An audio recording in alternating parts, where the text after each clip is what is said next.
What is up, everybody? Welcome to the latest edition of the Ringside Podcast, the Cardinal Sports Zone podcast collaboration, the Wednesday Night Wrestling Recap. We are your hosts. I'm Jeremy Wyman, here with Joe Wyman eating a pizza, and a guy whose private parts have been cursed by Danhausen. It is Schwan Barberhausen, a.k.a. Gets No Hausen. How's it going? Hausen going? How's it going? Yeah. Chat line is open for all you.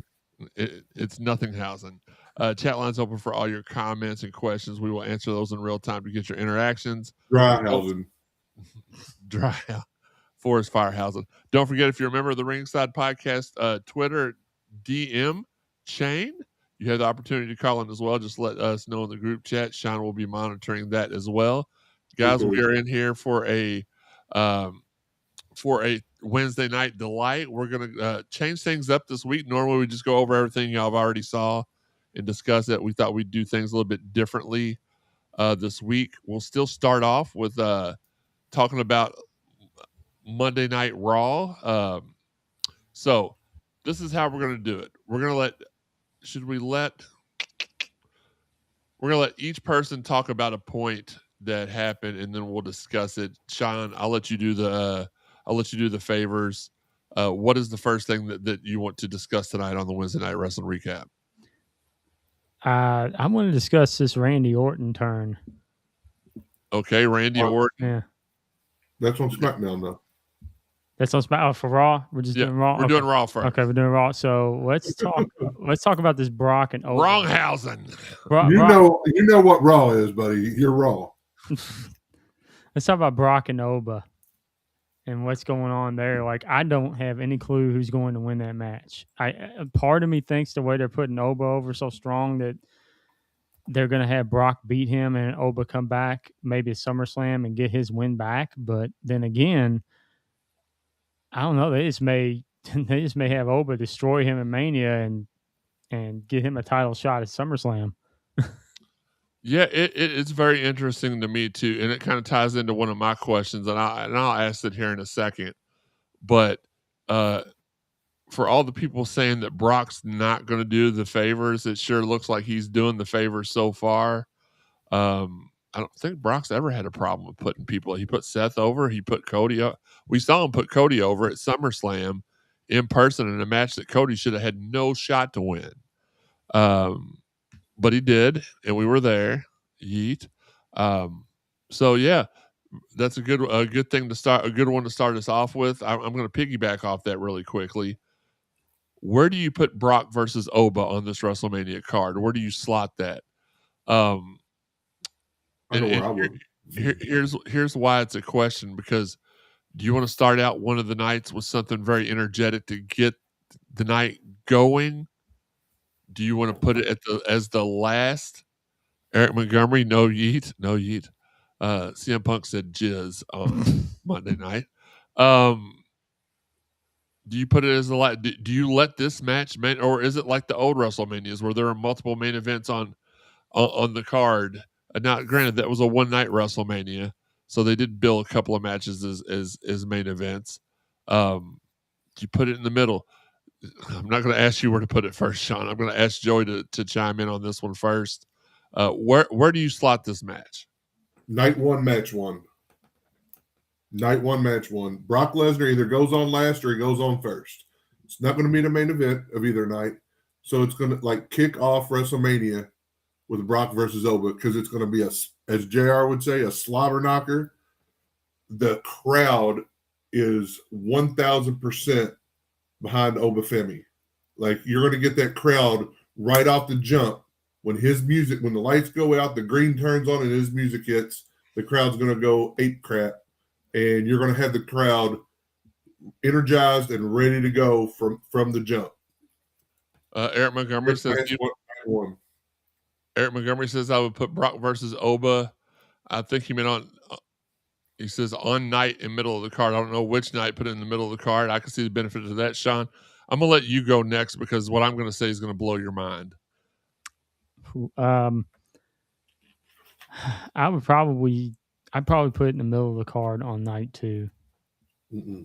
Okay. I just feel like it's It would be because you're going to have probably your undercard titles open Sure. more than likely, and then you put that in the middle when you have the couple matches after that. They're kind of let the crowd kind of come down a little bit, and then boom, bring that match in and blow the top off the place. Okay, well, here's why everybody's wrong but me. Picture this: Night 2, Match 1, Fatal 4-Way. Bellas versus the Immovable Objects versus Bailey and Lyra versus Charlotte and Alexa. 10 minutes before, so let's say it starts at 6 o'clock.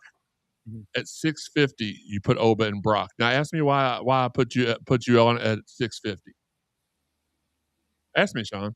Why would I put them on? Why? Because I am thinking like, why? Well, because the first hour of Night 2 is on ESPN 1. Oh, and you can use that as a way to draw everybody in. That's good. That will buy prescriptions. Shout out to Shaky Jeff out in the parking lot of the Walgreens earlier. That will get subscriptions that people, even if they disconnect it the next day or after the show.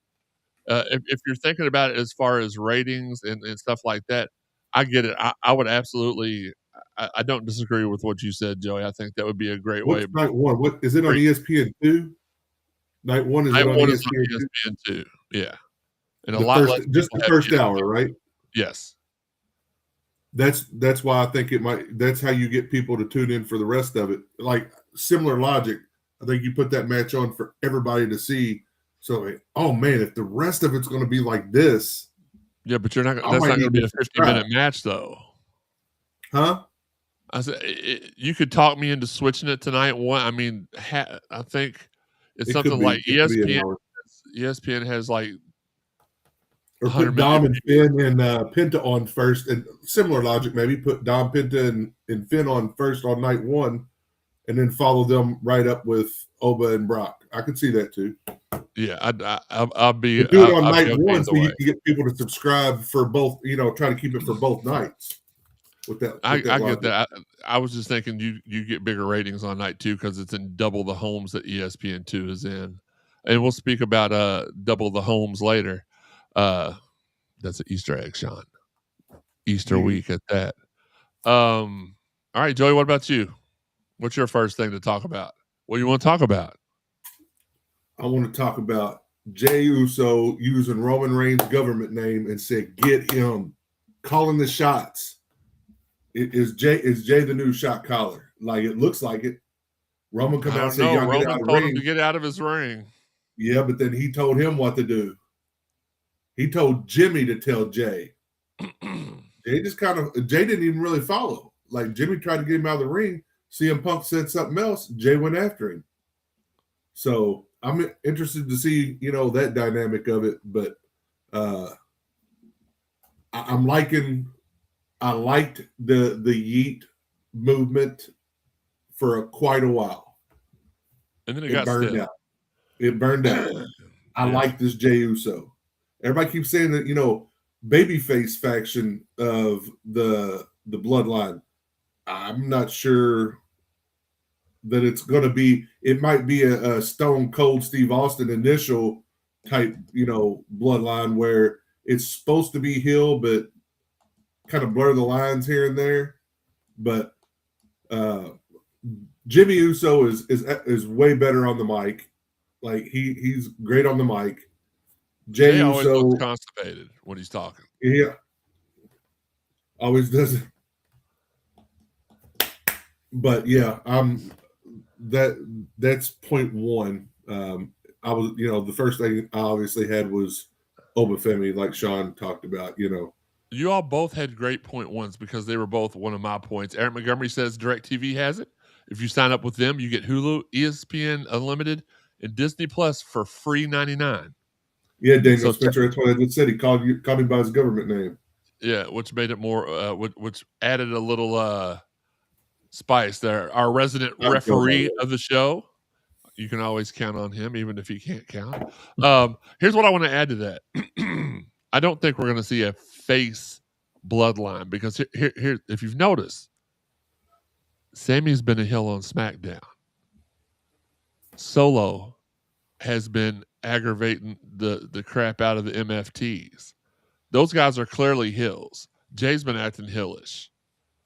Jimmy's And never stopped acting heelish, really. no, and apparently Roman's got sweat and jizz all over him, so that screams heel.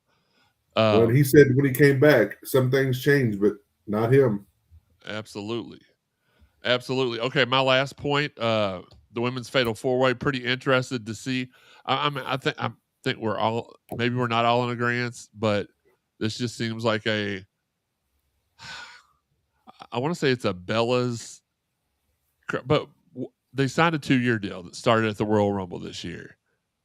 If they get the titles this quickly, does that do you want, let me rephrase my question. Do you want to see them chase longer, Sean House? I'm wondering if they would work I'm on a better. 43-year chase right now. Sean's on the chase. I would wonder if they work better as heels. Maybe they kind of start doing more heelish things in the match, and then they win a heelish fashion, and then you have them kind of lord over everybody, going, "We're the best tag team. We always were. You can't live up to us." Well, all that good stuff. And you have, I don't know which babyface tag team would be the one to kind of dethrone them, but you have them hold it till SummerSlam, for instance, and then have this babyface team feud with them for months and then dethrone them there.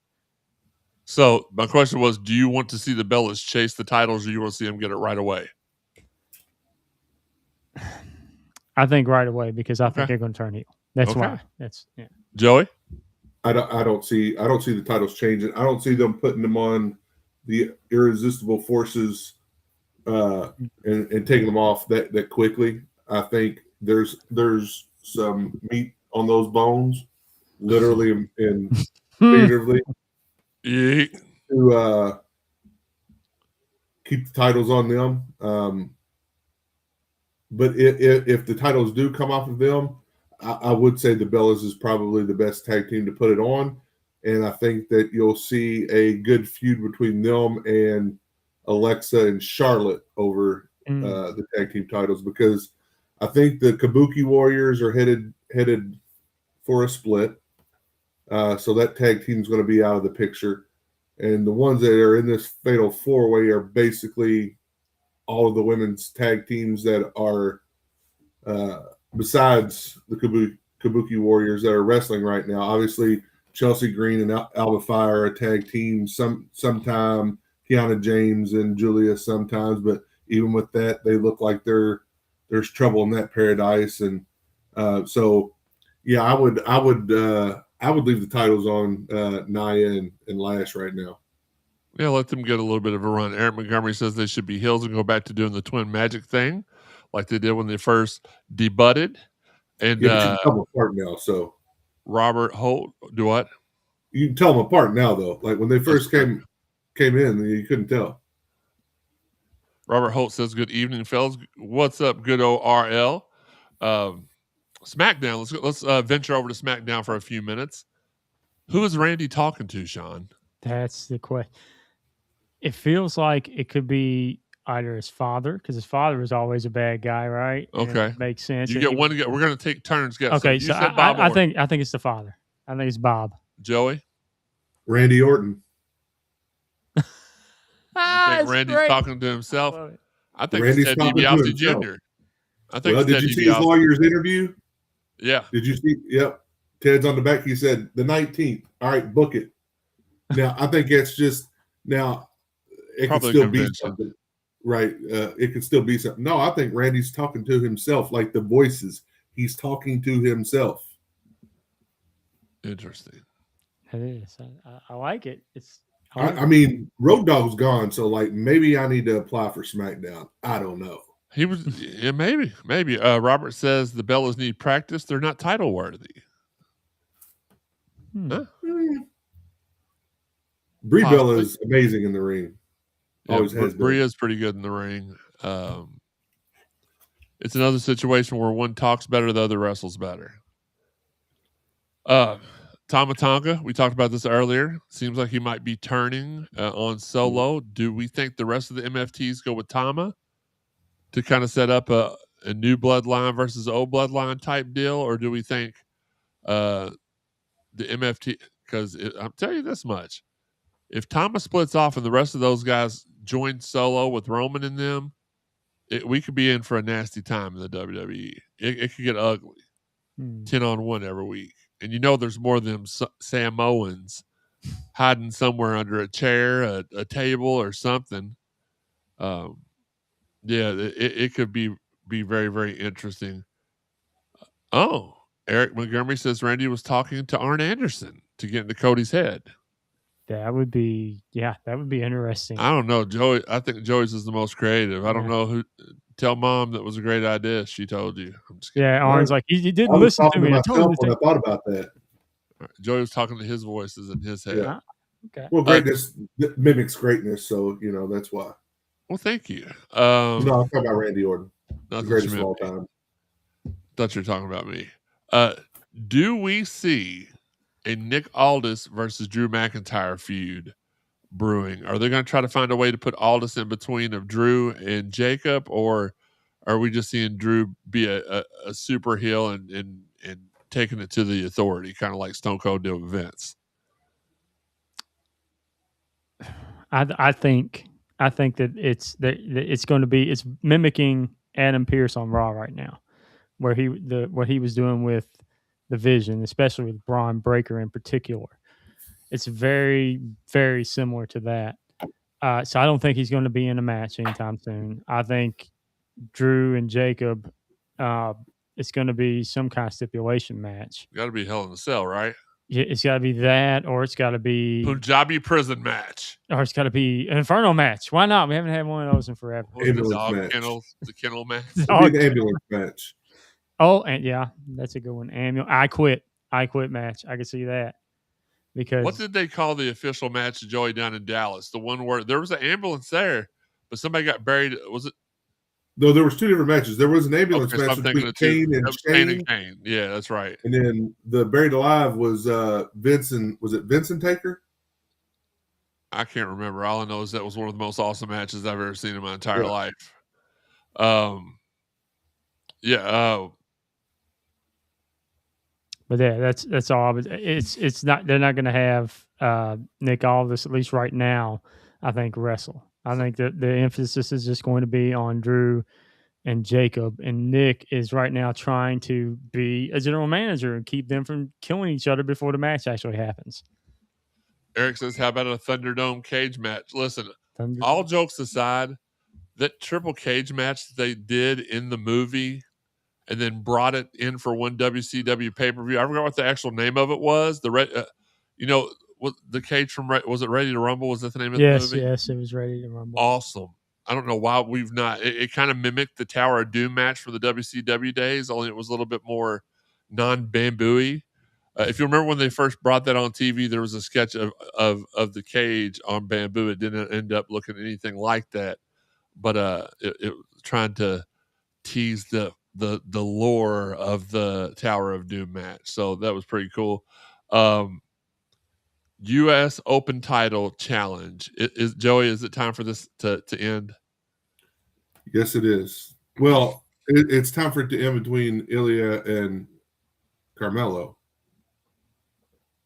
What is the benefit of doing an open challenge every week if you don't have surprises to bring in to fight for it? Zero. Okay. Sean? Because I mean, like when John Cena did it, you brought Sami Zayn up from NXT, you brought Kevin Owens up from NXT, Rusev, when he first came, like the John Cena Open Challenge was surprising. I mean, Sami Zayn's Open Challenge, wasn't Sami like, I want to keep doing the Open Challenge? Yeah. And it wasn't. He got snuffed out. Yeah. Yeah.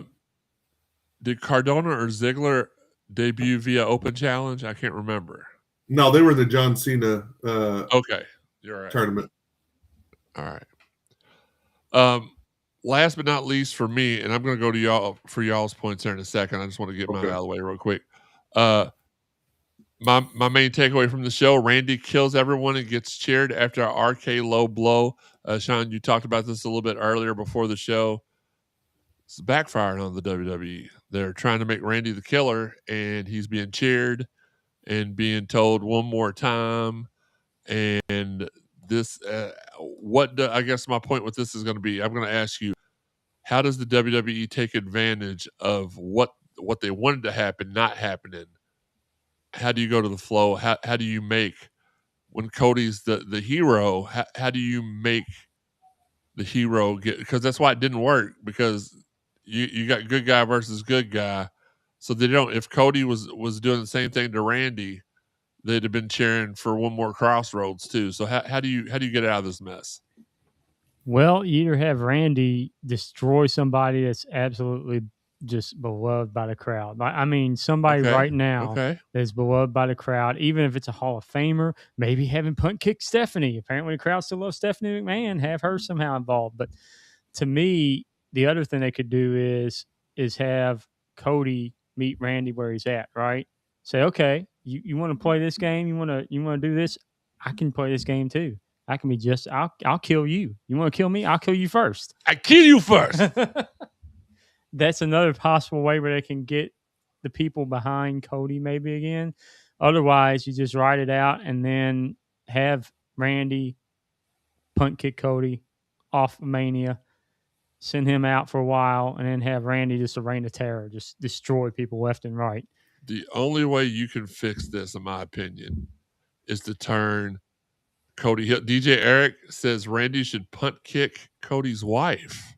That might do it. You can't punt kick the kid, but you can punt kick. I don't know. Sean's like, have Randy get on the mic and be like, "Hey y'all, who do y'all love more than everybody else?" Oh, me? Okay, well watch this. And he RKOs himself. That'd be great. I would argue that the WWE this is following their plan exactly. That if they want to be able to turn Cody heel, because the crowd has started to, rumble a little bit, AEW, ish, when they started turning on him. Again, like we talked with Jey Uso, the yeet got still. Maybe the fans are a little bit tired of it, right? So maybe this is their plan all along, and what better way? Vintage Randy Orton. I mean that possible. It's true. Yeah, it's. I had been told by somebody close to the WWE that this was a backfire, and they were trying to scramble to figure out how to make things right. So that's why I posed that question. But yeah, I mean, it is very, very possible. Sean, any points that I didn't about SmackDown that I didn't cover? I just remixed myself. I got one. Go for it. We got new tag team champs, baby. Oh, that's a good. Yeah, what are they going to do? R-Truth and Damien. We got new tag team champions. Yeah, the reports are that they didn't tell Damien that they were going to win that match. They told Truth, but didn't tell Damien. So that's why. Oh yeah, like you can tell on his face that was genuine. Like, really? I mean, you could tell that was a genuine shock. Did we just do that? I'll be curious. As soon as he hit the AA, you knew it was over. Like, you knew it. Mm-hmm. I'm curious to see where they're going to go with this now, because I feel like they're transitional. I feel like they gave it to the MFTs, and they're like, well, right now, really, they're fighting over this lantern, and we're getting ready to break them up. Obviously, it appears. So that's why they took the tag team titles out of the mix, right? You get the titles off of them, right? And you didn't really need the tag titles in that story anyway. It feels like maybe the Motor City Machine Guns over the lantern. Then you can go now.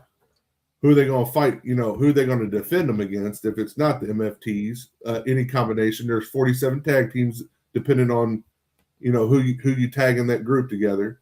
The Wyatts, 36 different tag team combinations. And then Garza and Humberto. No, I know who's going to beat them. It's going to be the Festival of Friendship. It's going to be Kevin Owens and Chris Jericho are going to defeat them for the tag titles of WrestleMania. I'm in for it. Big Brock, 68, which I don't. It's one short of. And okay, Oba. NXT Stand and Deliver. First time it will not be WrestleMania week. Kind of a letdown for me, honestly. Even the way they've been booking it, looks like they've got a um, really nice setup for it. The main event is a fatal four-way between Joe Hendry, Ricky Saints, Ethan Page, and Tony D'Angelo. So I'm interested in that. They've got a couple more matches, and we'll try to preview those the pay-per-view next Saturday, not this Saturday, but the next Saturday. So we will preview the pay-per-views as they pop off here coming up in the next few weeks. Even though we kind of deviated from that format tonight, but Stand and Deliver April 4th, looking to be like a good show. I'll pull up the card while you all talk about your first point. But yes, the main event is JC Jane versus Lola Vice, I think, is the women's main event. And again, I'll look that up here in a second. Sean, your first point about NXT. I feel like it's going to be something exciting and not just like a something that'd be flat as a table. I am curious about the Zarya's Sol Ruka match only because I saw some of the highlights and I noticed that the crowd seemed to be backing Zarya a little bit, even though this is supposed to be Zarya big bad. It's almost the Randy Orton Cody Rhodes thing going on. It seems like the crowd is somewhat backing Zarya over Soul, which is very interesting to me because it's very clear they want Soul to be the good guy in this, Zarya to beat her, go on a run. My guess is Soul's back on up to the main roster. It's probably That's loses. exactly why. Yeah. That's exactly why they want it to be Zarya being pushed, right?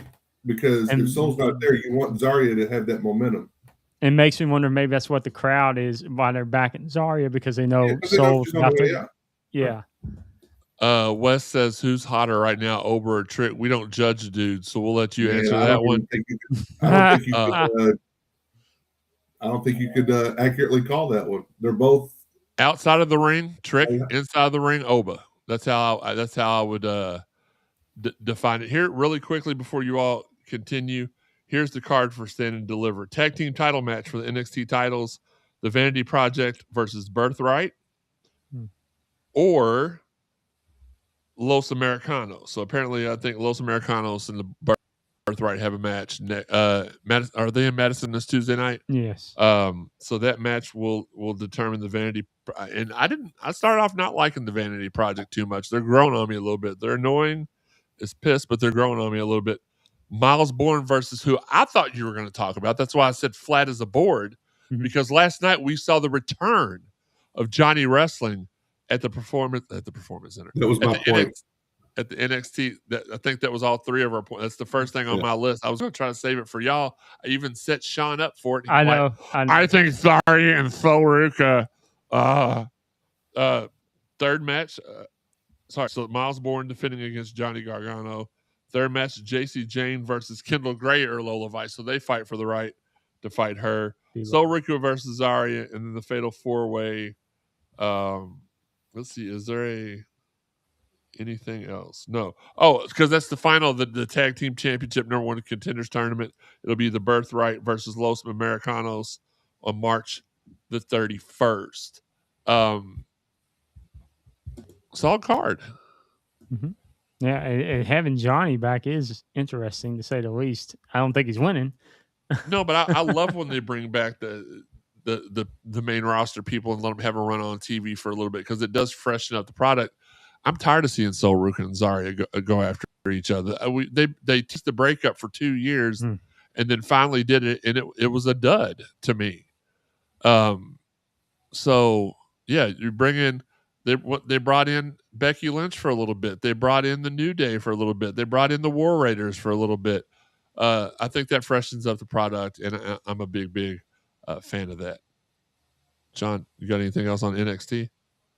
I am curious. Do they have Joe Hendry drop the title without getting pinned?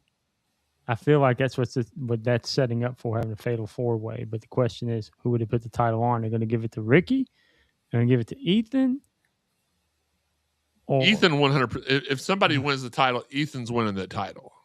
think it'll be Ethan? Yeah, he's going to snake. They've been setting that up. He's going to, and then it'll be Ethan versus Ricky. Now, Ricky was only estimated to be in NXT. He debuted last February, and they said, well, he'll go down to NXT to WrestleMania, then he'll be called up to the main roster.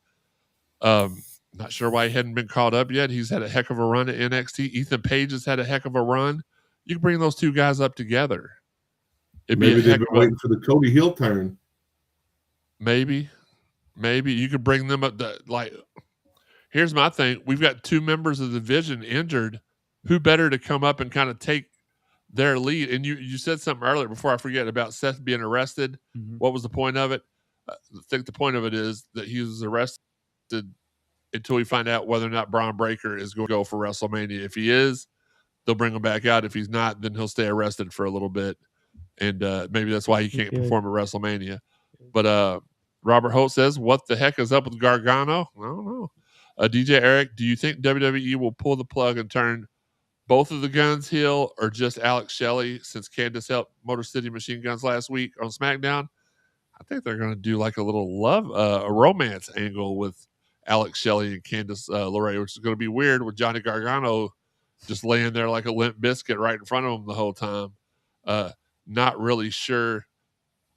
I did have one more point about NXT, but Joey, I'm going to go to you next. I don't really have anything else on NXT. Like, I just had to read the cliff notes. But before we move past WWE, I want to make one other point about Raw and SmackDown. So I'll wait till you're done. Okay. So number 2 moment of the night for me last night was finding out that OTM has reinforcements, because next week Dark State will be facing OTM and the TNA World Champion Mike Santana. The crossover, another example of the crossovers just absolutely benefiting all parties. Like, I want to see the TNA wrestlers on NXT, and I want to see the NXT. My only gripe about that partnership is I would like to have seen bigger NXT stars over on TNA. I know what you're going to say. Well, JC Jane was the Knockouts champion. Well, yeah, but she didn't really defend the well, Oba was there a couple of times. Yeah, he was a couple of times. Trick was their world champion. That's probably the best one they've done so far. Kalani. Yeah, she shouldn't have won the Knockouts title. I don't count her. Just like I don't count Sol Ruka. Grace. Yeah. Javon. The Javon and Leon stuff, most of it was Whatever done. happened to Leon, though? I haven't heard. Yeah, he's been back for a couple of weeks now. Okay. He is in a blood war with Eric Young right now. So before we move on to TNA and talk about the sacrifices that they've made, no pun intended, Joey, go ahead. We can't do this without mentioning the newest and greatest thing in professional wrestling, Danhausen. We started off the show with a little Hausen. Well, we saw Seanhausen, this, that, and other, but just his bits on both shows. If he never steps in the ring and wrestles a match, doesn't matter to me. Like, give me a segment here and there, like here and there on each show of Danhausen in the back or Danhausen doing. You are cursed. Like, oh, you don't want to help Danhausen. He's gold. He's Goldhausen. Dude is overhausen. He's more over now than he ever was at the old place he was at. Before we move on, also quick shout out to the newest Hall of Famers, Dennis Rodman, Sid Vicious, both very well warranted. We just talked about that a couple weeks ago, whether Sid was in or not. Yeah. Well, he's in now in the legacy wing, brother. Whatever that. I mean, obviously he can't accept his award, his induction. No, and Paul Bearer's son passed away. Yeah, rest in peace. Let's head on over to TNA for a second, though. Their pay-per-view, Sacrifice, March the 27th. Looks to be a good card so far. Let's go ahead and run down that lineup.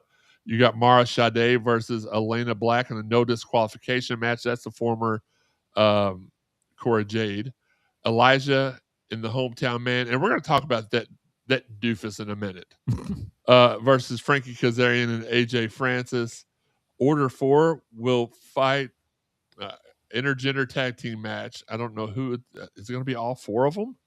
No. Okay. Mustafa Ali and Tasha Stills with the rest of their people at the ringside versus Trey Miguel and Jada Stone. That is the international champion, Trey Miguel. Moose will fight Eddie Edwards. He's been fighting through all the system. He gets this Thursday, tomorrow night, he gets. Who does he fight tomorrow night? Oh, Bear Bronson. I knew it hit me. And that'll culminate at Sacrifice with the match versus Eddie Edwards. I'm going to predict Alicia Edwards has been my Moose's side this whole time. She's going to low blow him, and Eddie Edwards is going to win that match. Ariana Grace is defending and losing her Knockouts championship tomorrow night in a triple threats match, as Santino said it, versus Li Ying Li and Danny Luna. This will be Young's feat. Oh, so Eric Young cashing in his Feast or Fired X Division title match. He will fight Leon Slater tomorrow night, and it's going to be Friday night. Is that Friday night? The 26th? Let's see. March 27th. Yeah, Friday night. So that will happen. And in the main event for the World Championship, Mike Santana will fight Steve Macklin. Guys, I know y'all don't watch TNA as much as I do, so I'll kind of take the lead on this in the next couple of them. If y'all have anything to say, just raise your hand, and we'll get to it. Some cool things with TNA going on. First off, they signed a deal with iHeart Radio. Been hearing their commercials on 97.5 and various other iHeart things that I listen to, so that's been pretty cool to do. Let's talk about the doofus I referred to earlier. No, the hometown man is not Sean Barber. Kind of looks like Sean Barber. He's not. Not as good looking. Not as good looking. We all know who he is, right? Mm-hmm. Yep. Who is he, Sean? The Diener guy. No. Oh, Joey? It's not? What is it now? The hometown man. It used to be Diener. No, I mean, we all know who he is. It's got to be Seth Rollins, right? Oh. Under the mask. He's been in a mask the whole time. I don't know. Kind of getting Seth vibes from him. Rosemary has been trying to bring Allie, the bunny, back from the dead. I didn't remember her getting killed off, but apparently she did. Oh, yeah, didn't she? No. Oh, DJ Eric says the hometown man is really Daniel Spencer. No, Daniel can't grow facial hair like that. I thought that's been really cool, though, the Rosemary Alley thing. They talked to Raven last week on TNA. And we'd be remiss if we didn't promote Rebellion, April 11th in Cleveland, Ohio. That's the next big pay-per-view coming up. Obviously, the Sacrifice this week is one of their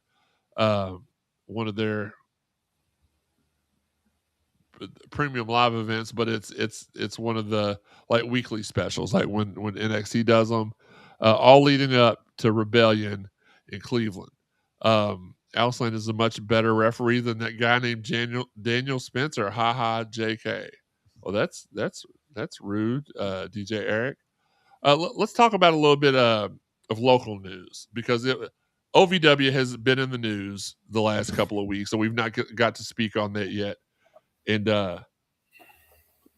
not just because we're the official podcast of OVW, but because we're not a cancel society. Us three we all have our own individual brains, and we're able to see all sides of the situation.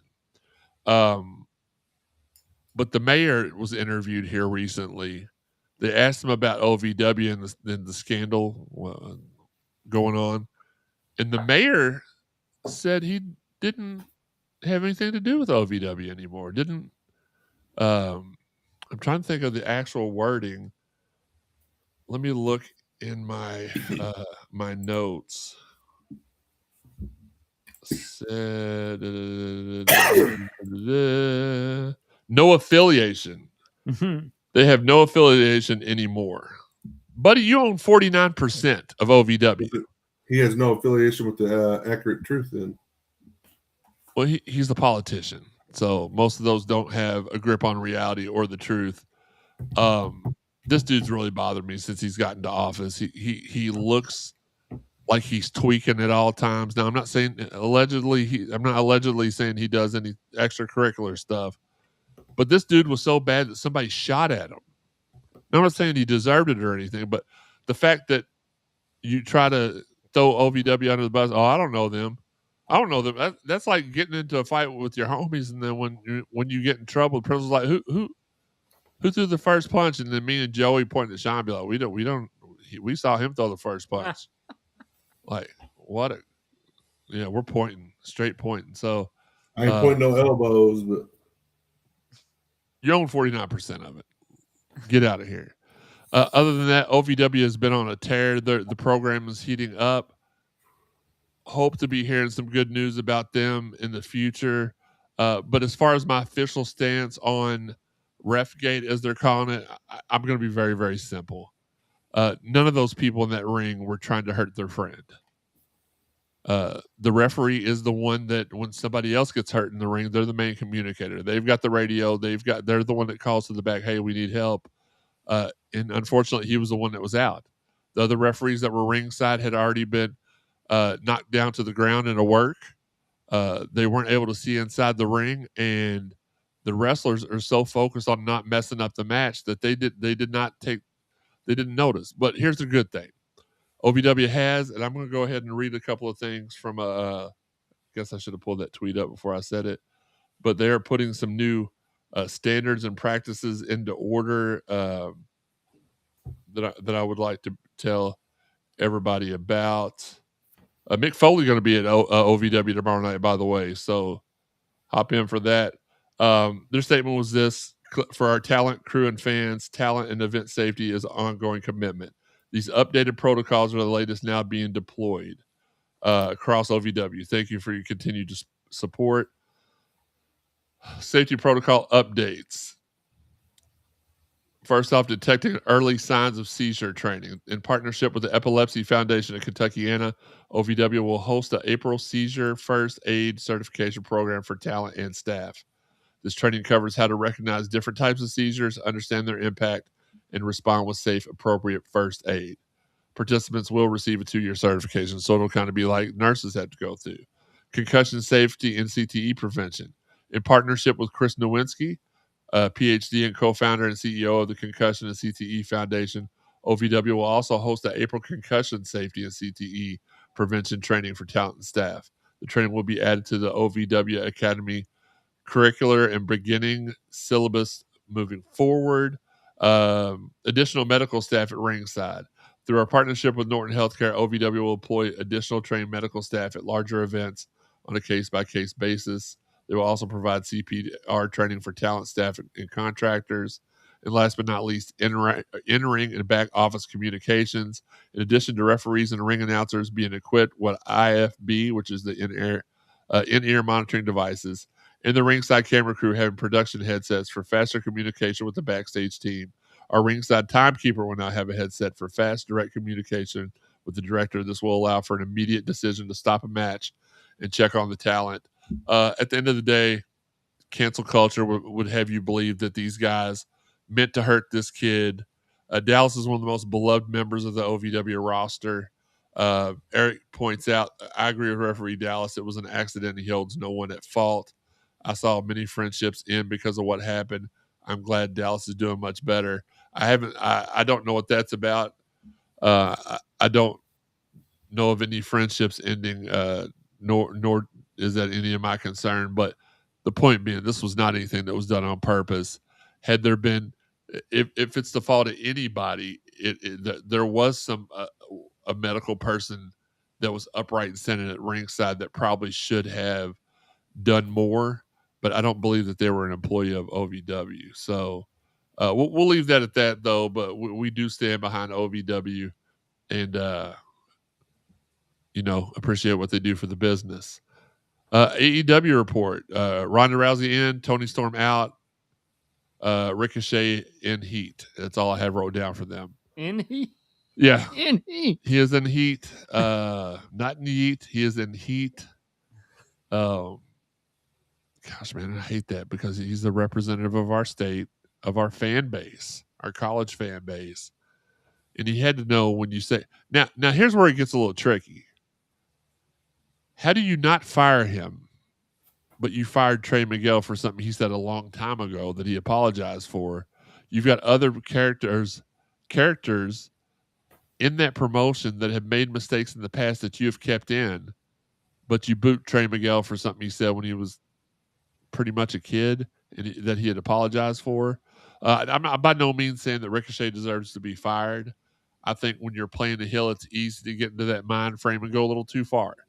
And the best hills do go too far. Now, I would have never have tweeted that out. I may have said something on TV like, man, I hope the thing that's keeping you down right now gets worse or something along those lines. Like, it was totally uncalled for. Shouldn't have said that at all. Sean? Yeah, that you just can't do that. Period. That would be Can't. like me tweeting you saying, I hope your virginity lasts forever. Yeah, that'd be horrible. I want you canceled immediately. No, Okay, I'm canceled. but you can't do like there's certain lines you just don't cross. You just don't do it. Everybody knows those lines. Yeah. And when you cross that line, I'm surprised he wasn't fired immediately, or at least like fined like a ridiculous amount, something, anything, maybe suspended. Who knows? I don't know. No, people want him fired because they fired Trey Miguel for something that he did a long time ago, as opposed to something that Ricochet did right now for everybody to see. And I can't blame them if they did. They should. I mean, you can't. That's just way beyond the. So does that mean we should fire your wang? I mean, you can try. Gross negligence. You can try. You're fired. You're fired. Yeah, it was just you just can't do it. You're fired. It's kind of hard for Sean because he carries it around like a knapsack. DJ Eric says, why didn't they suspend him like they did other wrestlers when AEW first began? That's a great point. And that's what we're kind of. Didn't Britt Baker have something that she did or said that? Yeah, I think it was an in-ring thing. I feel like she hurt somebody. Sammy Guevara did. Oh yeah, I remember what. Yeah, he still ain't on TV. That's true. He got suspended so badly that he's on ROH. Oh yeah, he still hasn't recovered. Yeah, okay, exactly. Eric said Sammy Guevara got suspended and had to attend class for comments he made about Sasha Banks. Him and Eddie Kingston got into it too about something. Yeah. Which Eddie probably deserved that. Whatever it was, he deserved it. You deserve That's why I'm it. glad I don't watch AEW. I don't have to see him. Absolutely. It's actually on right now, and I haven't watched a minute of it, and I'm not upset at all. You all, thank you for tuning in for another wrestling show on a Wednesday night. Shout out to our fine sponsors out at Cap Go Championship Belts. Follow them on Facebook. They can create the title of your dreams, whether it's one that was from the past, current, or just your own dream title. They can make that. Go to Cap Go Championship Belts, 3 words on Facebook, 3 words, 1 belt. Go on Facebook, check that out.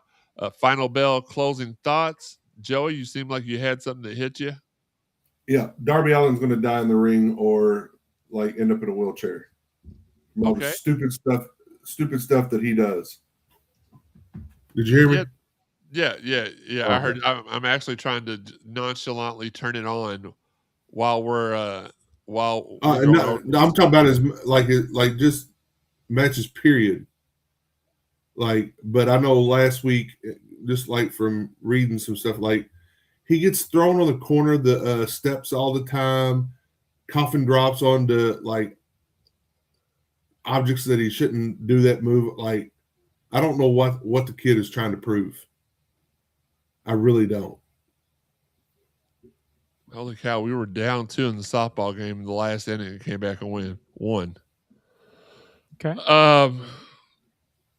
There's just like I'll be honest with you, I really want to like AEW as a viable. I've heard people say, well, it's a viable place for people to make money that can't make it in WWE anymore. So I really want to like it, but I mean, there's been so many members of the Death Riders, Will Ospreay's going to break his neck before it's all said and done. We just had a few, so like, didn't he kind of already break his neck? No, I meant he's going to do it again. Oh, Coming back this soon from it. It is what it is.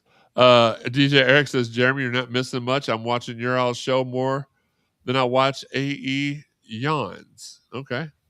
Speaking of AEW, another funny thing is that apparently there's some sort of there was something going on for opening day tomorrow for Major League Baseball that Anthony Bowens was supposed to be a part of. It was in conjunction with some of Netflix's partners and MLB and this and that. Well, at some point today, they announced that Jay Uso was going to be a part of it, and then Anthony Bowens tweeted out he had been removed. He had got yeeted off the show. So that was maybe it's because they realized, wait a minute, Netflix, that's WWE. We can't have an AEW guy on there. I don't know the specifics there, so golly, your point about AEW being a viable place for people to make money, that is 1,000% true. The product they put on TV just sucks. Yeah, it's hard to argue. Like, they got too many titles. That's one problem. They got too many titles, too many factions, too many people that have been in every faction in AEW. Like this week, Roderick Strong is part of the conglomeration. He's been part of the Kingdom. He's been part of the Undisputed Kingdom. He's like the Young Bucks are good again, I think. They are. Like they flop back and forth. They repeat the Cody with Hangman Page where he can't challenge for the world title again. We're Samoa. Like, I haven't seen anything about Samoa Joe lately. Like, the guys that really can make that show better aren't even on TV. Adam Cole, is he still hurt? Did he he's hurt. I think he's basically retired. They haven't said that he is, but like Britt Baker, like, where's she been at? Like, you're not utilizing some of the people that could actually bring eyeballs to your show. And now Tony Storm's going to be out for a while, I read. Yeah, I've been reading that possibly that's how they're going to bring Britt Baker back, is that she was the one who attacked Tony Storm. But like, a lot of the people they've got too much talent on their roster. Yeah. They like every week you see 5 new names are all elite. This person's all elite. This person's all elite. Okay, Joe's making twisted. Okay, well, that makes sense. I really hope Samoa Joe makes the jump back to WWE at some point. Yeah, well, I mean, we'll see, because I don't think he was too happy with being let go when he was let go, because he was released. Well, yeah, but he was let go during a different person's regime. That's true. So, and I know Hunter booked him well when he was down in NXT. So yeah, I mean, yeah, and money talks. Let's be honest, money talks. That's what this is about in the end for a lot of these guys. It's a living. So that's why you see, like, Tommaso Ciampa, he went to AEW because the money was better and the opportunity to do single stuff. I think he wanted to be a singles guy again. He didn't like being a tag team guy again, so he went there and now he's basically what he was in NXT Black and Gold. He's back to his old character. So unfortunately, some of the guys he's working with. DJ Eric makes a good point. Wardlow, he's cleared, hasn't done anything. I know he did American Gladiators, but that was short term. Keith Lee, like, they dropped that ball. Where's the Hurt Syndicate? I haven't heard anything about the Hurt Syndicate lately. Now, I don't watch AEW, but I typically will see, like, on Twitter or on TikTok, videos of everything that happened. I ain't seen those guys. Like, what are we doing here? You didn't bring in Bobby Lashley, MVP, and Shelton Benjamin to just sit back in catering. Like, so Bobby Lashley should be the world champion. And it's more prevalent in women's wrestling, the absences. Lady Frost hasn't wrestled in 71 days. Mercedes Moné, 81 days. Athena, 85 days. Layla Gray, 106. She's injured.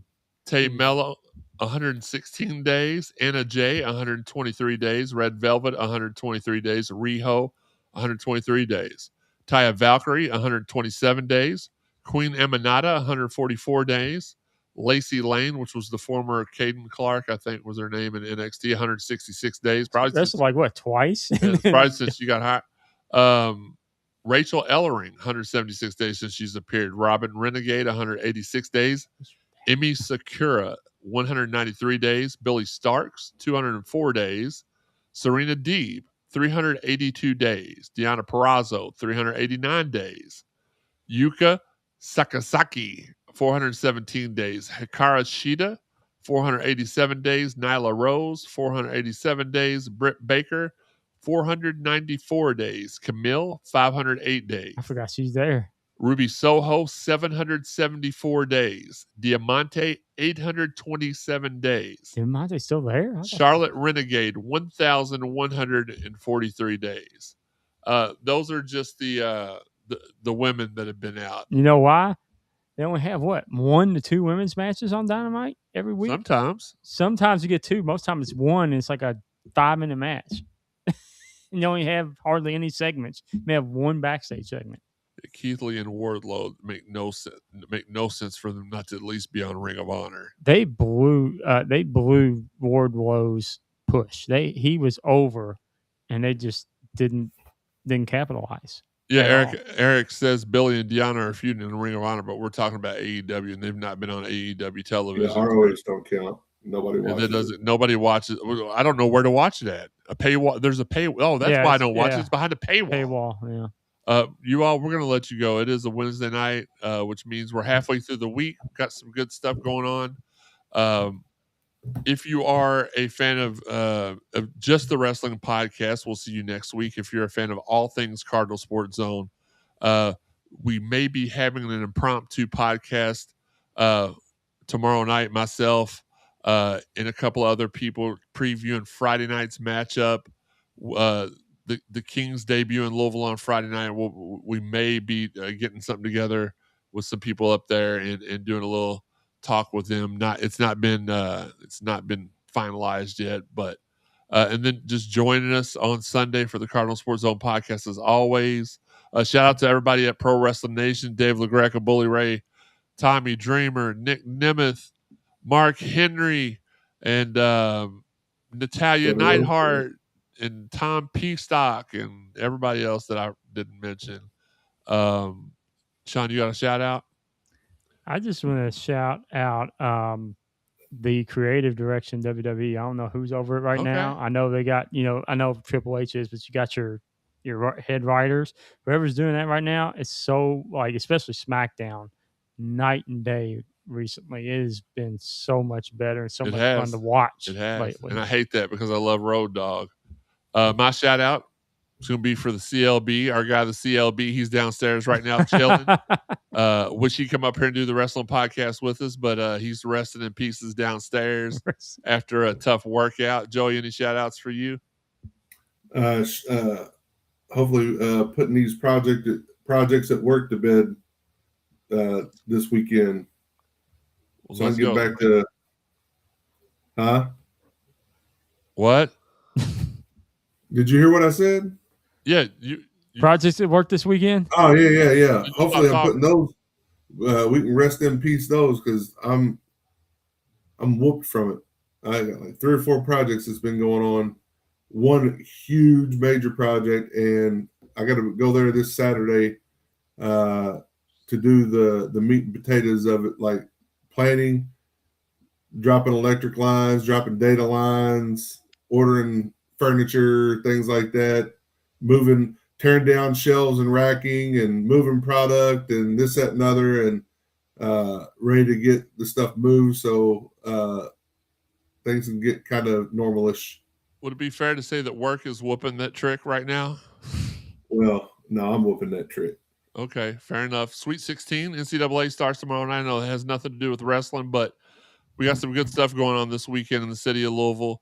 And some good stuff going on in the world of professional wrestling over the next few weeks with Sacrifice and Rebellion and Stand and Deliver and WrestleMania coming up. So we'll be here for y'all next Wednesday night. For myself, for Sean, for Joey, this has been the Ringside Podcast and CSZ Podcast production of the Wednesday Night Wrestling recap. And if you don't tell your friends about us, if you don't share this podcast, you'll be cursed. Till next time, you can catch us ringside. The proceedings